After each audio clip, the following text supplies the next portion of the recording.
छिंदवाड़ा से कांग्रेस प्रत्याशी नकुल नाथ की मुश्किलें बढ़ सकती हैं, क्योंकि बीजेपी ने उनके खिलाफ निर्वाचन आयोग में शिकायत दर्ज करवाई है। बीजेपी ने नकुल नाथ पर आरोप लगाया है कि उन्होंने बीजेपी के आदिवासी नेता कमलेश शाह के खिलाफ अपशब्दों का इस्तेमाल किया है। नकुल नाथ जी ने आदिवासी समाज को लेकर जाति सूचक टिप्पणी करी है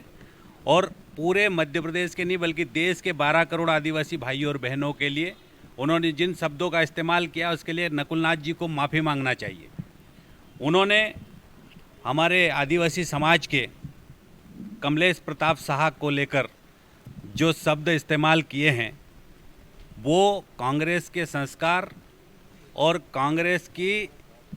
संस्कृति को दर्शाता है। शायद नकुल नाथ जी को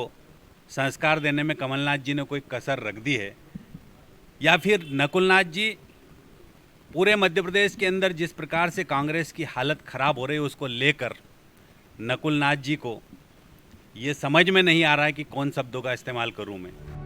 बीजेपी ने मुख्य निर्वाचन आयुक्त को ज्ञापन भी सौंपा है। साथ ही नकुल नाथ पर एट्रोसिटी एक्ट के तहत मामला दर्ज कराने की बात भी कही है। निर्वाचन पदाधिकारी मध्य प्रदेश को लिखित में ये शिकायत करी है और चुनाव आयोग के द्वारा हमें आश्वासन दिया गया है कि हम इस पूरी कार्रवाई में संज्ञान में लेंगे और इसके पत्र के आधार पर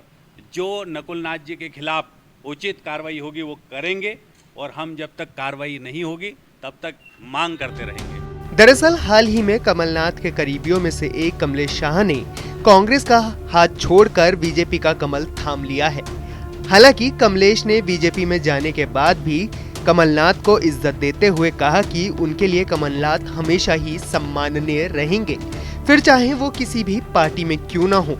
लेकिन शायद चुनाव का रण ही ऐसा है कि जो भी आपके साथ होता है कल वो आपके खिलाफ भी हो, क्योंकि जैसे ही कमलेश शाह ने बीजेपी ज्वाइन की वैसे ही नकुल नाथ ने उन्हें आड़े हाथों लिया